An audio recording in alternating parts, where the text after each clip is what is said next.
Good morning, everybody. Today, we have a presentation by semester 4 students on comparative literature in India, an article written by Amiya. Three students are going to make their group presentation on this article. Krishna Vara, Bhargav Makwana, and Rutvi Pal will be making a presentation on this. So, I request you all to start with your presentation. Okay, so in the second day of our article series, Comparative Literature in India, I deal with this article along with my group member Bhargav Makwana and Rutvi Pal. So let's begin with the abstract. That Amiya Dev examined the tension between unity and diversity in Indian literature. That how we have a unity through the diverse language and dialects and the existence as a singular entity. And his objective is to propose an interliterary and dialectic approach to studying India's multilingual literary landscape using conceptual analysis, historical example, and scholarly debate. He know how literary interaction across language create ongoing pattern of commodity and difference. That how literature is not a static pattern, is the ongoing pattern. And they conclude that Indian literature is not fixed but an evolving interliterary process. So research problem is how can Indian literature with their linguistic and cultural diversity be studied collectively without compromising their individual identity. An objective to analyze the relationship between unity and diversity in Indian literature and explore the role of comparative literature in fostering interliterary understanding. And he used the methodology to examine the comparative study is literary and tradition through historical, cultural, and post-structuralist lens, and engaging with concept like interliterariness. And in this article, we find Indian literature is not a fixed entity but an ongoing process of exchange and evolution shaped by translation and cultural narrative. Then key points of research article. So first he deal with the problem of unity and diversity. According to 1981 census, record 221 spoken language, excluding those with fewer than 10,000 speaker. But most people speak one of the 18 constitutional recognized measure language. And criticism of Indian post-structuralism for being too theatrical and detached from practice. And one example of Sahitya Academy's motto that Indian literature is though written in many language. And counter argument is the resistance suggests speaking of Indian literariness and plural to preserve distinctness. Then the problem of singularization. He observed that singular method is problematic. Nonetheless, he also observed that to speak of Indian literature in the plural is equally problematic. So singular is problematic, but also we when we go to the extreme pluralness, then it is equally problematic for us. And interliterary process, he's said that ongoing and literary process. And he also critiqued the hegemony, that how two or three prominent literature dominate another dialect or regional language. Then key argument in this article. So Indian literature is an interliterary condition, a dynamic evolving network of interacting language and traditions. And comparative literature in India must be dialectic approach, that we not find the Hindi or English, but we find many dialect that use in different state. And another the important concept is the situs. It means the location, that how when theorists talk about something, that his location or his cultural background, that all thing matter in his work. So he also observed that Tagore and Gandhi also talk about this location or situs, and it appear as a particular problematic.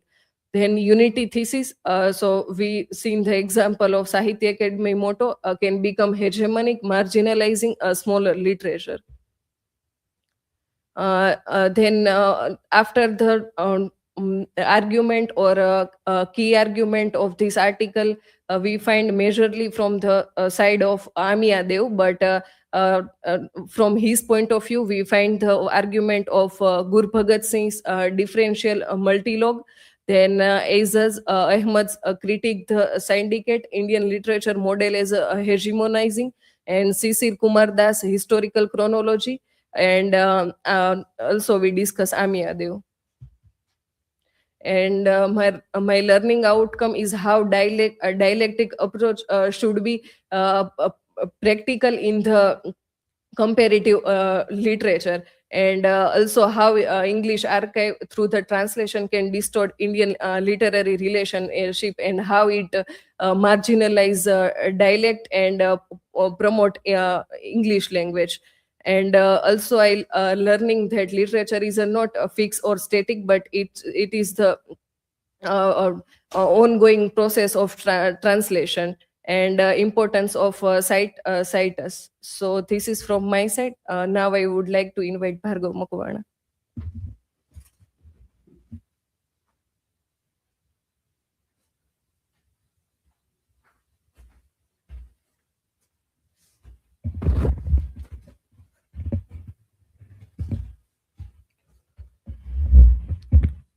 So I am dealing with the scholarly viewpoints of Guru Bhagat Singh, Jaidev, and Aziz Ahmad. So firstly, Singh Guru Bhagat Singh provided the idea of differential multilog. Singh rejects the idea of Indian literature and common origin comparison literature models. He rejected the traditional model for comparison like French and American. He proposed the differential multilog to celebrate the plurality and a difference in Indian literatures, going beyond the simple notion of a dialogue, elegance with the post-structuralist skepticism of the concept of Indian literature, arguing that it prevents the centralization of authority and avoids the accumulation of interpretive power in any single institution or a region. The definition and function would be the differential multilog is proposed an alternative to the dialogue notion of the dialogue. It promotes the engagement among the multiple perspective and voices. Its core goal is to enable the understanding of Indian diversity without sacrificing the individuality of a particularly. So what basically he is doing, that he is just rejecting the one idea that any simple one language could be possibly representing whole country of India. In doing so, he reject the traditional models, then post-structuralist skepticism, and he presented the idea of centralization of power, going beyond it, and then decentralization and difference as inclusion was some theoretical and political stances that he created. Then second is Jaidev. Jaidev criticized of existentialist aestheticism. He criticized the trends of existentialist aestheticism in contemporary Indian fiction, advocacy for cultural differential approach. He advocates for cultural differential approach to literature to preserve diversity without homogenization. So he introduced the concept of Indian sense communes, which means cultural commonality. This is a culture commonality that follows the incorrect interconnectedness without erasing individual identity. This commonality is rooted in similar social and historical experiences in a pre-modern foundation include oral and performing translation transitions and the ease of intertranslatability. In doing so, he emphasizes on the fluidity and multiplicity. He is basically just a critiquing of Indian post-structuralism. Indian post-structuralism tend to emphasize the theoretical and construct at the expense of practical application. Scholars often attempt to force literature into pre-existing theoretical framework. There is an abundance of meta theory, and the question of situs and theory is raised, asserting that the situs means location or the context is important as theorization. So its political caution would be his work also raised the awareness of dangers of notion state imposing the forced unity. Here are two movements given in article. First is a Bhakti movement.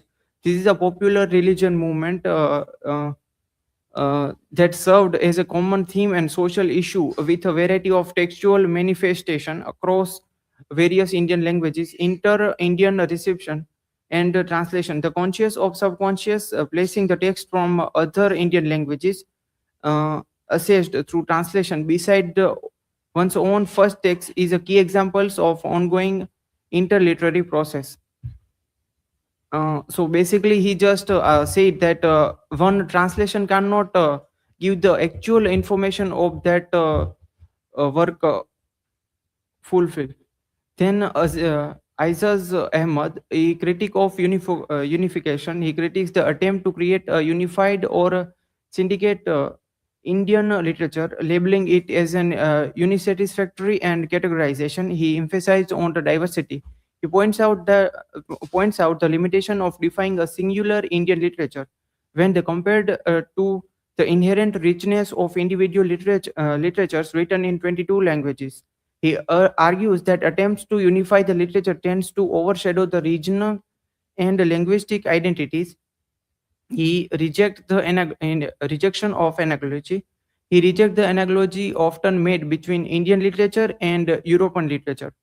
A critic of English translation. He notes that using English translation creates an effect of non-hegemony by removing differential archives, the individuality of each language, but it is stimulously hegemonizing by adopting a Lenin colonial attitude. In his work in the theory classes nation and literature, the English corpus, the idea of English archive of Indian literature was suggested by scholars like V.K. Koch and Sujit Mukherjee. This was an Indo-English corpus of literature created from English translation of major texts from major Indian languages. Linguistic problem: Indian archive with the literature of 22 major recognized languages. He highlights the problem of using an Indian language like Hindi to represent the entire literary tradition. Defining the Indian literature, he offered a definition that Indian literature is not entirety but interliterary condition. The problem of unity in diversity. So, India has been unparalleled linguistic diversity, specifically 22 official recognized languages, more than 221 other languages, and many regional dialects. The key problem is the encapsulated in the question in is Indian literature in the singular a valid category, or are we rather to speak of an Indian literature in the plural? Now, the unity stands. The Sahitya Academy's motto represents the unity's view. Indian literature is one, though written in many languages. The danger is the risk of this singular viewpoint of hegemonic apprehension that involves encroaching upon the individualities of the diverse literature. Alternative unity statement, it represent an another statement which says that Indian literature is not Indian literature is only Indian literature is only because it is written in many languages. So, firstly, during this article, I understand that Indian literature is not one also, but there is the alternative unity also, and understand the fear of creating one Indian literature. Like there are many other problems to creating one nation which is differentiated by the languages and the culture also. Understanding the significance of interliterary interaction and including translation and cross linguistic influences in shaping Indian literature as an ongoing process. Now I would like to invite Rudvi Pal.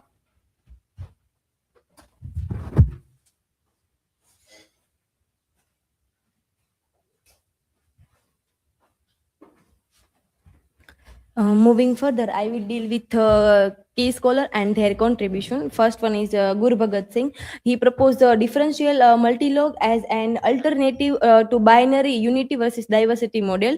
He does not accept the idea of Indian literature as such, but opt for the designation of literature produced in India. His instinct on the popularity of logo is particularly interesting because it takes us beyond the notion of dialogue. And second was is Sisir Kumar Das, authored a history of Indian literature using comparative chronology to map interliterary patterns without imposing unity. Das work suggests a rationale for the proposal research, the object being to establish whether a pattern can be found through the ages. Thus, Das method and result to date show that Indian literature is neither a unity nor it is a total differential. And Aziz Ahmad critique the Senecdicate Indian literature model as hegemonizing and politically charged. Ahmad described the constructs of syndicated Indian literature that suggest and aggressive and unsatisfactory categorization of Indian literature. He argued that while European and African literature have some historical significance, Indian homogeneity has the weight of traditional behind it. And K.M. George edited comparative Indian literature through critique for Western bias and lack of genuine comparison. George's work also demonstrate Western hegemony. Poetry, for instance, was discussed in terms of traditional and modern, but as if traditional was exclusively Indian and modern, the result of Western impact. And Jaidev, he argued for a cultural differential approach and Indian census communities beyond stereotype. Jaidev's notion of an Indian census communities is not that routine Indianness which we often encounter from our cultural ambassador, but a broadly cultural kind of community rooted in pre-modern literary cities. And K.M. Gokak and Sujit Mukherjee proposed an Indo-English corpus through the translation aiming to create a unified national literature. Gokak and Mukherjee suggested canonization of their proposal by inserting the Indo-English corpus into university curricula, making this new corpus of Indo-English literature available to all. And Swapan Majumdar viewed Indian literature as a systematic whole with interacting subsystem. Majumdar suggests that Indian literature is neither one or many, but rather a systematic whole where many subsystems interact towards one in a continuous and never-ending dialogue.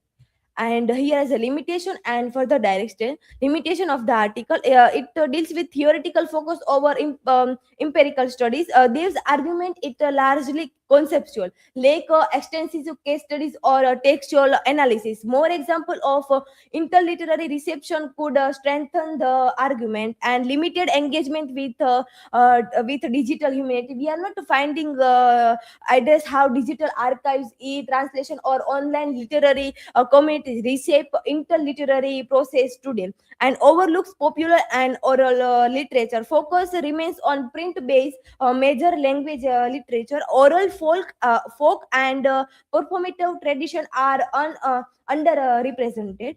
and English versus Bhasha's dynamic simplified, while critiquing English hegemony doesn't fully explore the contemporary Bhasha vernacular movements or digital vernacular space and gender and caste perspective absence. No discussion on how gender, caste, or region intersect with interliterary process. Dalit, Adivasi, and women writing remains marginalized in the unity versus diversity debate. And the future research direction and digital interliterariness study online literary form and translation blogs, social media reading communities as a new literary space. For example, how do YouTube poetry channel in Tamil, Hindi, and English interact, and comparative regionalism and translation network and caste, gender, and interliterary. We can examine how the literary networks create alternative interliterary system across language studies, women writing collective that operates linguistically, and pedagogy of plurality and archival reimagining. And my learning outcome is moved beyond binary thinking. Indian literature is not unity versus diversity, but a dialectical interliterary purpose, and also understood political of naming. Indian literature versus Indian literatures carries the ideological and institutional weight, and learn the importance of fusion theory must be located and contextual, not imported uncritically. Recognize the risk of hegemonic archiving, and also valued decentralizing approach. Differential multilog offer a plural and non hierarchy model for comparison, and also see literature as a process. Indian literature is over evolving, shaped by the reception, translation, and interaction. Also learn to identify limitation and purpose of future research direction. And conclusion, Indian literature cannot be seen as one fixed or a unified body. Instead, it is a constantly changing process created through the ongoing interaction among many language and tradition. While attempt to label it as a single literature risk creating political and cultural dominance. Scholars argue for approach that respect diversity and context. Method like differential multilog support equal dialogue among all literature. Ultimately, Indian literature is best understood as an evolving, interconnected space shaped by translation, interaction, and cultural exchange. These are the references, and thank you. If you have any question, then feel free to ask.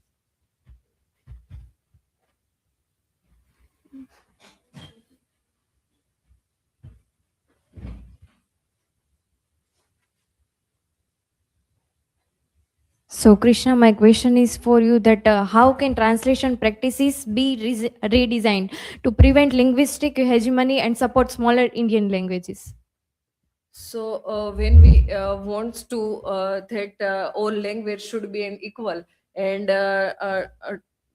prevent to hegemony through the of language like Hindi or English. So we can do that. We can translate one regional language from another. For example, if we translate Kannada literature in Gujarati, so it not only reach those who only know the English, but it reach to those people who only know the regional language of Gujarati when we translate the Kannada literature in Gujarati. So that's how we can translate one regional literature in another regional literature rather than hegemonic language like English or Hindi. Thank you.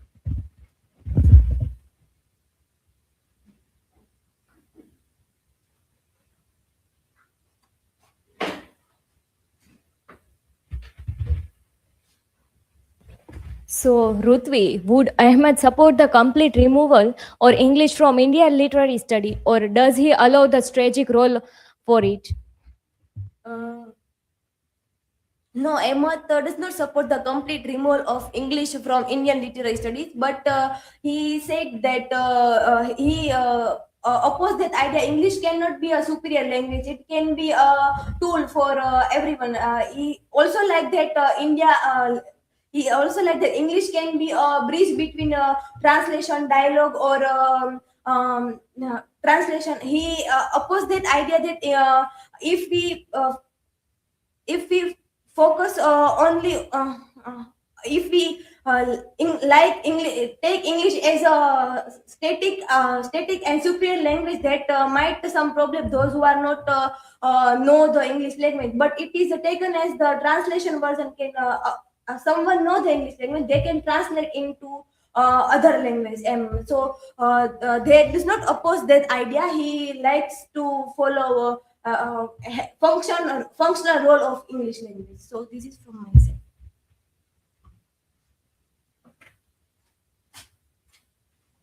Okay, so that was a good presentation. We got a good introduction to a rather lengthy article by Amiya, and but it has a variety of things that is bringing in. All three students try to bring the highlights of the article there, and you also have given interesting learning outcome, that how do you view the hegemony of various languages, even the voice which tries to resist the hegemony of English language.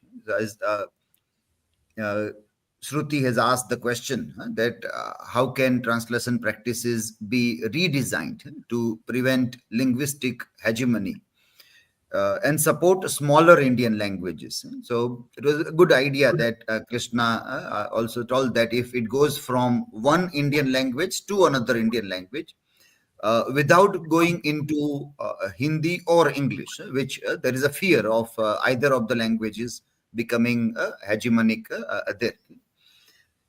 Another also was a good question. Kumkum has asked. Ahmad supported the removal of English from Indian literary studies or a strategic role. There was also quite well answered. That how the debates are ongoing. It is not easy to conclude anything. It's for many years, Indian scholars are debating about the role of English language in various things. Now we try to see that in comparative studies and translation studies, that what role does English language has played so far, and how it has become a kind of an inevitable language to connect Indian language. When we see from post-colonial language angle, it's quite ironical to see that on one hand we try to get free from the colonial relics of the hegemonic position which English acquired during British Raj. At the same time, even in free India, it becomes inevitable to rely a lot on English language. And so time and again, people keep on debating, talking about it. Yesterday, we have seen in Sisir Kumar Das's article also. And today, even in this article, we find that scholars are still engaged a lot with the existence of English language in India. Okay, so we continue our discussion in our physical classroom. We end this live stream here.